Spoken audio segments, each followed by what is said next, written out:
All right, bud. So for you and for anybody else that have purchased my press, I wanted to just give you a real quick tutorial on how to set your dies.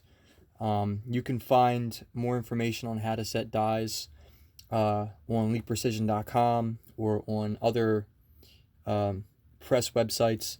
I'm going to get some information put together and make it downloadable as a PDF on my website as well. So let's start with the shell holder. Obviously, different presses have different types of clips for the shell holders. Um, mine doesn't come with the shell holders, but mine comes with just a standard clip. Go ahead and put your shell holder in.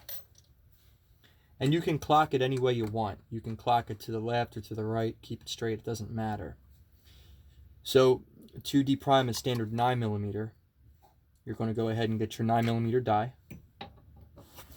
And this is already set, but I'm going to reset it for you. So you're going to bring this pretty far up. You're going to start screwing it down into your die holder. You're going to extend the press all the way up. The ram's going to go all the way up, and the handle will go all the way down. So you'll go ahead and you'll set this until it just touches the top of the shell holder. After that, you're going to start feeling resistance on it. You won't be able to move it. Let up on your press handle just slightly. Go ahead and turn it another quarter to a half turn. Okay.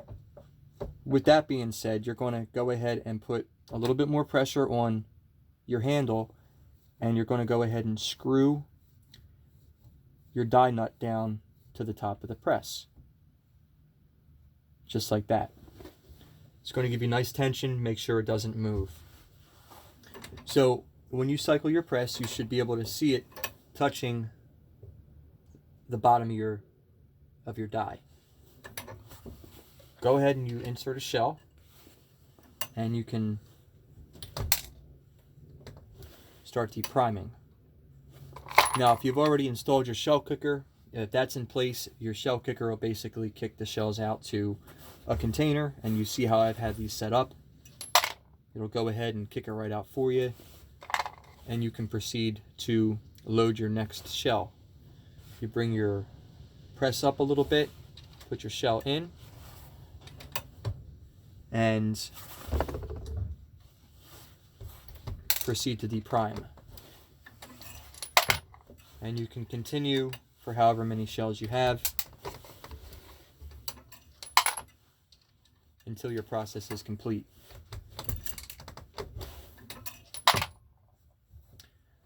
Once that's done, you can go ahead and remove this.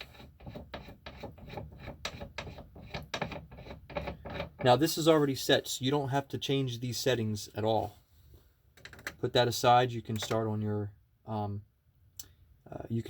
expansion press, or I'm sorry, your expander die, and basically you do the same thing. Now with your expander die,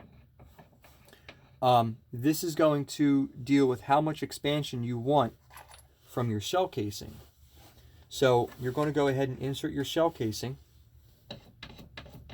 You're going to bring your ram all the way up so there's no resistance, and you're going to start screwing down on your expansion die until you start feeling resistance.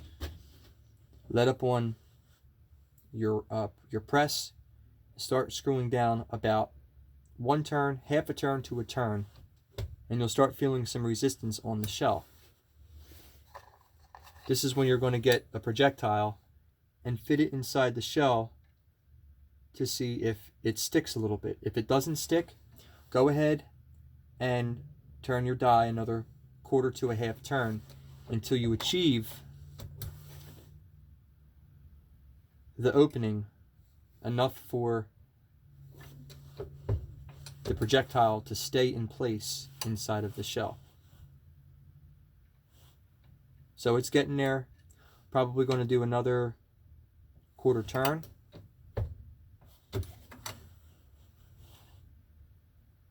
And that's how you want it. You want it just so that way it starts to be inserted inside of the casing.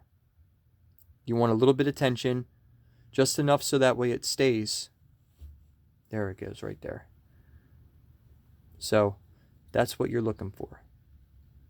You don't want it to be super loose. You don't want it to go down too much.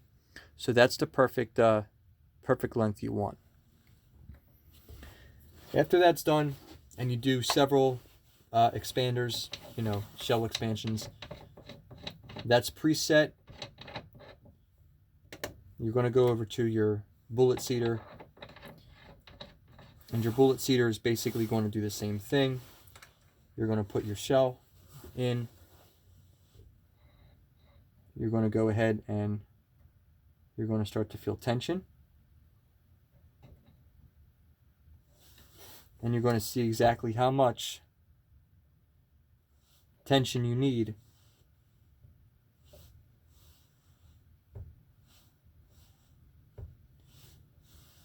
until you start getting your overall length. Now you will achieve your overall length. You check them with digital calipers. Whatever the OAL is for 9mm, you check it accordingly. There's a setting I'm going to go more in depth with for your bullet seeder. You want to back your seeder out all the way, and you want to start with your crimp portion first. You want to crimp your shell casing first, so that way you know where it's at.